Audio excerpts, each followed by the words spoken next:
السلام علیکم ورحمۃ اللہ وبرکاتہ اعوذ باللہ من الشیطان الرجیم بسم اللہ الرحمن الرحیم رب اشرح لي صدری ويسر لي امری واحلل عقدۃ من لسانی یفقهوا قولی وقل جاء الحق وزهق الباطل ان الباطل كان زهوقا۔ اکثر لوگوں کو آپ نے یہ کہتے ہوئے سنا ہوگا کہ ہمیں تو آرام ہی نہیں آتا، ہم نے بہت سے عاملوں سے رابطہ کیا ہے، بہت سے وظائف کیے ہیں، ہم خود بہت وظائف کرتے ہیں، ہم بڑا صدقہ خیرات کرتے ہیں، لیکن ہمیں جو جنات وغیرہ کا مسئلہ ہے، نظر بد کا مسئلہ ہے، کالے جادو کا مسئلہ ہے، وہ ہمیں آرام ہی نہیں آتا۔ اکثر لوگوں کے آپ نے یہ گلے شکوے سنے ہوں گے۔ بعض دفعہ یہ بھی کہتا ہے کہ اللہ دوسروں کو آرام دیتا ہے، شاید اللہ نے ہمیں آرام ہی نہیں دینا۔ اتنی بے ایمانی، ایمان کی کمزوری ہوتی ہے جس کا حساب نہیں۔ دوستو، پہلے نمبر پہ اس بات کا خیال رکھنا چاہیے کہ ایسی باتیں ہرگز نہیں کرنی چاہیے جو مایوسی پھیلاتی ہیں۔ مایوسی جن کے اندر ہوتی ہے وہ اللہ کو پسند نہیں ہے۔ اللہ کا شکر ادا کریں، صبر کریں، اللہ کی ذات آپ کی بیماری، آپ کا جادو، آپ کی تعویذات، آپ کی نظر بد، آپ کے جنات کا مسئلہ جو ہوگا وہ حل کر دیں گے۔ اور جن لوگوں کا علاج نہیں کیا جا سکتا، جن لوگوں کا علاج کامیاب نہیں رہتا، وہ بھی میں آپ کو بتاتا ہوں۔ دوستو، یہ جادو جو ہوتے ہیں مختلف، استحاضہ کا جادو ہو گیا، بانجھ پن کا ہو گیا، اولاد کی بندش کا ہو گیا، رزق کی بندش کا ہو گیا، رشتوں کی بندش کا ہو گیا، جماع کی بندش کا ہو گیا، اور میاں بیوی کے نا اتفاقی کا جادو ہو گیا، لڑائی جھگڑوں کا ہو گیا، کیس وغیرہ کو چل رہا ہے، اس کے متعلق جادو ہو گیا۔ اس قسم جو جادو ہوتے ہیں ان لوگوں کے اوپر کامیاب نہیں ہوتا علاج، کہ جو لوگ کوئی نشہ کرتے ہیں یا کم از کم سگریٹ نوشی کرتے ہیں، ان لوگوں پر جادو کا جو اثرات ختم کرنے والا دم ہوتا ہے، وظیفہ ہوتا ہے،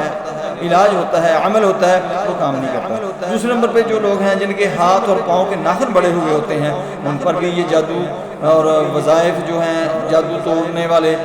دم وغیرہ جو ہیں، عملیات ہیں، وظائف ہیں، وہ کام نہیں کرتے۔ اور تیسرا بندہ جو ہوتا ہے جو سر کو ننگا رکھتا ہے یا ننگا رکھتی ہے، اکثر عورتیں بھی سر پر دوپٹہ نہیں لیتے، جو بچے ہیں، جوان ہیں، بوڑھے ہیں، مرد حضرات بھی اکثر سر کے اوپر ٹوپی نہیں رکھتے، تو ان کا بھی علاج کے اندر کامیابی نہیں ہوتی۔ اور چوتھا جو بندہ ہے وہ جو بے نماز ہوتا ہے،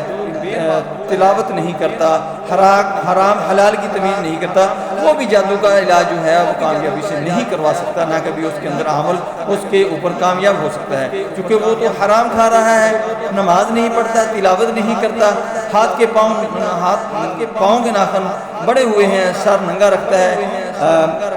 عورت ہے، مرد ہے، سگریٹ نوشی کرتا ہے یا مختلف نشے کرتا ہے، تو اس کا علاج کیسے ہوگا؟ اللہ کی ذات کی جو کلام ہے اس کے اندر تو رحمت ہے، وہ تو ساری شیطانیت کے کام کرتے ہیں، وہ تو حرام رزق کھا رہا ہے، جب حلال کھائے گا تو اللہ کی ذات جو ہے اس کے اندر برکت ڈالے گی، یہ کلام اس کے اوپر اثر انداز ہوگا، تو یہ سارا معاملہ اس کا ٹھیک ہو جائے گا۔ دوستو، آپ نے کرنا کیا ہے؟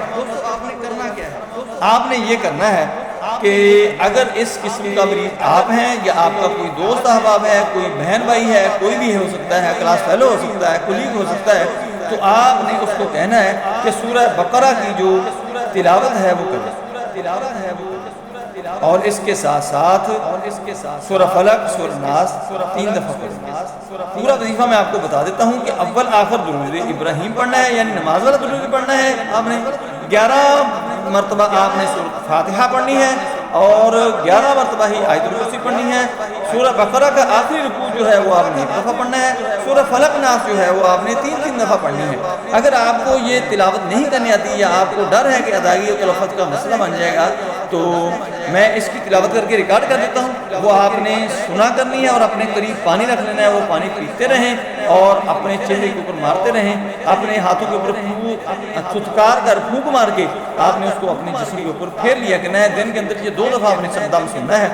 بسم اللہ الرحمن الرحیم، اللهم صل علی محمد وعلى آل محمد كما صليت على ابراہیم وعلى آل ابراہیم انك حمید مجید، اللهم بارک علی محمد وعلى آل محمد كما باركت على ابراہیم وعلى آل ابراہیم انك حمید مجید، اللهم صل علی محمد وعلى آل محمد كما صليت على ابراہیم وعلى آل ابراہیم انك حمید مجید، اللهم بارک علی محمد وعلى آل محمد كما باركت على ابراہیم وعلى آل ابراہیم انك حمید مجید، اللهم صل علی محمد وعلى آل محمد كما صليت على ابراہیم وعلى آل ابراہیم انك حمید مجید، اللهم بارک علی محمد وعلى آل محمد كما باركت على ابراہیم وعلى آل ابراہیم انك حمید مجید۔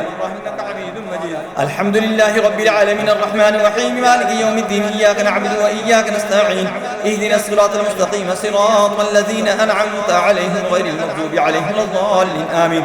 الحمد لله رب العالمين الرحمن الرحيم مالك يوم الدين، إياك نعبد وإياك نستعين، اهدنا الصراط المستقيم صراط الذين أنعمت عليهم غير المغضوب عليهم ولا الضالين آمين. الحمد لله رب العالمين الرحمن الرحيم مالك يوم الدين إياك نعبد وإياك نستعين اهدنا الصراط المستقيم صراط الذين أنعمت عليهم غير المغضوب عليهم ولا الضالين آمين. الحمد لله رب العالمين الرحمن الرحيم مالك يوم الدين إياك نعبد وإياك نستعين اهدنا الصراط المستقيم صراط الذين أنعمت عليهم غير المغضوب عليهم ولا الضالين آمين. الحمد لله رب العالمين الرحمن الرحيم مالك يوم الدين إياك نعبد وإياك نستعين اهدنا الصراط المستقيم صراط الذين أنعمت عليهم غير المغضوب عليهم ولا الضالين آمين. الحمد لله رب العالمين الرحمن الرحيم مالك يوم الدين إياك نعبد وإياك نستعين اهدنا الصراط المستقيم صراط الذين أنعمت عليهم غير المغضوب عليهم ولا الضالين آمين. الحمد لله رب العالمين الرحمن الرحيم مالك يوم الدين إياك نعبد وإياك نستعين اهدنا الصراط المستقيم صراط الذين أنعمت عليهم غير المغضوب عليهم ولا الضالين آمين. الحمد لله رب العالمين الرحمن الرحيم مالك يوم الدين إياك نعبد وإياك نستعين اهدنا الصراط المستقيم صراط الذين أنعمت عليهم غير المغضوب عليهم ولا الضالين آمين. الحمد لله رب العالمين الرحمن الرحيم مالك يوم الدين إياك نعبد وإياك نستعين اهدنا الصراط المستقيم صراط الذين أنعمت عليهم غير المغضوب عليهم ولا الضالين آمين. الحمد لله رب العالمين الرحمن الرحيم مالك يوم الدين إياك نعبد وإياك نستعين اهدنا الصراط المستقيم صراط الذين أنعمت عليهم غير المغضوب عليهم ولا الضالين آمين. الحمد لله رب العالمين الرحمن الرحيم مالك يوم الدين إياك نعبد وإياك نستعين اهدنا الصراط المستقيم صراط الذين أنعمت عليهم غير المغضوب عليهم ولا الضالين آمين. أعوذ بالله السميع العليم من الشيطان الرجيم من همزه ونفخه ونفخه بسم الله الرحمن الرحيم الله لا إله إلا هو الحي القيوم لا تأخذه سنة ولا نوم له ما في السماوات وما في الأرض من ذا الذي يشفع عنده إلا بإذنه يعلم ما بين أيديهم وما خلفهم ولا يحيطون بشيء من علمه إلا بما شاء وسع كرسيه السماوات والأرض ولا يؤوده حفظهما وهو العلي العظيم الله لا إله إلا هو الحي القيوم لا تأخذه سنة ولا نوم له ما في السماوات وما في الأرض من ذا الذي يشفع عنده إلا بإذنه يعلم ما بين أيديهم وما خلفهم ولا يحيطون بشيء من علمه إلا بما شاء وسع كرسيه السماوات والأرض ولا يؤوده حفظهما وهو العلي العظيم الله لا إله إلا هو الحي القيوم لا تأخذه سنة ولا نوم له ما في السماوات وما في الأرض من ذا الذي يشفع عنده إلا بإذنه يعلم ما بين أيديهم وما خلفهم ولا يحيطون بشيء من علمه إلا بما شاء وسع كرسيه السماوات والأرض ولا يؤوده حفظهما وهو العلي العظيم الله لا إله إلا هو الحي القيوم لا تأخذه سنة ولا نوم له ما في السماوات وما في الأرض من ذا الذي يشفع عنده إلا بإذنه يعلم ما بين أيديهم وما خلفهم ولا يحيطون بشيء من علمه إلا بما شاء وسع كرسيه السماوات والأرض ولا يؤوده حفظهما وهو العلي العظيم الله لا إله إلا هو الحي القيوم لا تأخذه سنة ولا نوم له ما في السماوات وما في الأرض من ذا الذي يشفع عنده إلا بإذنه يعلم ما بين أيديهم وما خلفهم ولا يحيطون بشيء من علمه إلا بما شاء وسع كرسيه السماوات والأرض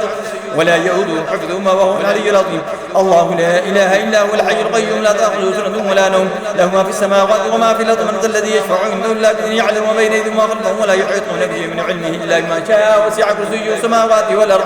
ولا يؤوده حفظهما وهو العلي العظيم الله لا إله إلا هو الحي القيوم لا تأخذه سنة ولا نوم له ما في السماوات وما في الأرض من ذا الذي يشفع عنده إلا بإذنه يعلم ما بين أيديهم وما خلفهم ولا يحيطون بشيء من علمه إلا بما شاء وسع كرسيه السماوات والأرض ولا يؤوده حفظهما وهو العلي العظيم الله لا إله إلا هو الحي القيوم لا تأخذه سنة ولا نوم له ما في السماوات وما في الأرض من ذا الذي يشفع عنده إلا بإذنه يعلم ما بين أيديهم وما خلفهم ولا يحيطون بشيء من علمه إلا بما شاء وسع كرسيه السماوات والأرض ولا يؤوده حفظهما وهو العلي العظيم الله لا إله إلا هو الحي القيوم لا تأخذه سنة ولا نوم له ما في السماوات وما في الأرض من ذا الذي يشفع عنده إلا بإذنه يعلم ما بين أيديهم وما خلفهم ولا يحيطون بشيء من علمه إلا بما شاء وسع كرسيه السماوات والأرض ولا يؤوده حفظهما وهو العلي العظيم الله لا إله إلا هو الحي القيوم لا تأخذه سنة ولا نوم له ما في السماوات وما في الأرض من ذا الذي يشفع عنده إلا بإذنه يعلم ما بين أيديهم وما خلفهم ولا يحيطون بشيء من علمه إلا بما شاء وسع كرسيه السماوات والأرض ولا يؤوده حفظهما وهو العلي العظيم الله لا إله إلا هو الحي القيوم لا تأخذه سنة ولا نوم له ما في السماوات وما في الأرض من ذا الذي يشفع عنده إلا بإذنه يعلم ما بين أيديهم وما خلفهم ولا يحيطون بشيء من علمه إلا بما شاء وسع كرسيه السماوات والأرض ولا يؤوده حفظهما وهو العلي العظيم بسم الله الرحمن الرحيم. آمن الرسول بما أنزل إليه من ربه والمؤمنون كل آمن بالله وملائكته وكتبه ورسله لا نفرق بين أحد من رسله وقالوا سمعنا وأطعنا غفرانك ربنا وإليك المصير. لا يكلف الله نفسا إلا وسعها لها ما كسبت وعليها ما اكتسبت. ربنا لا تؤاخذنا إن نسينا واخطأنا ربنا ولا تحمل علينا إصرا كما حملته على الذين من قبلنا ربنا ولا تحملنا ما لا طاقة لنا به واعف عنا واغفر لنا وارحمنا أنت مولانا فانصرنا على القوم الكافرين. بسم الله الرحمن الرحيم. قل أعوذ برب الفلق من شر ما خلق ومن شر غاسق إذا وقب ومن شر النفاثات في العقد ومن شر حاسد إذا حسد. بسم الله الرحمن الرحيم. قل أعوذ برب الفلق من شر ما خلق ومن شر غاسق إذا وقب ومن شر النفاثات في العقد ومن شر حاسد إذا حسد. بسم الله الرحمن الرحيم. قل أعوذ برب الفلق من شر ما خلق ومن شر غاسق إذا وقب ومن شر النفاثات في العقد ومن شر حاسد إذا حسد. بسم الله الرحمن الرحيم. قل أعوذ برب الناس ملك الناس إله الناس من شر الوسواس الخناس الذي يوسوس في صدور الناس من الجنة والناس. بسم الله الرحمن الرحيم. قل أعوذ برب الناس ملك الناس إله الناس من شر الوسواس الخناس الذي يوسوس في صدور الناس من الجنة والناس. بسم الله الرحمن الرحيم. قل أعوذ برب الناس ملك الناس إله الناس من شر الوسواس الخناس الذي يوسوس في صدور الناس من الجنة والناس. اللهم صل على محمد وعلى آل محمد كما صليت على إبراهيم وعلى آل إبراهيم إنك حميد مجيد. اللهم بارك على محمد وعلى آل محمد كما باركت على إبراهيم وعلى آل إبراهيم إنك حميد مجيد. اللهم صل على محمد وعلى آل محمد كما صليت على إبراهيم وعلى آل إبراهيم إنك حميد مجيد. اللهم بارك على محمد وعلى آل محمد كما باركت على إبراهيم وعلى آل إبراهيم إنك حميد مجيد. اللهم صل على محمد وعلى آل محمد كما صليت على إبراهيم وعلى آل إبراهيم إنك حميد مجيد. اللهم بارك على محمد وعلى آل محمد كما باركت على إبراهيم وعلى آل إبراهيم إنك حميد مجيد.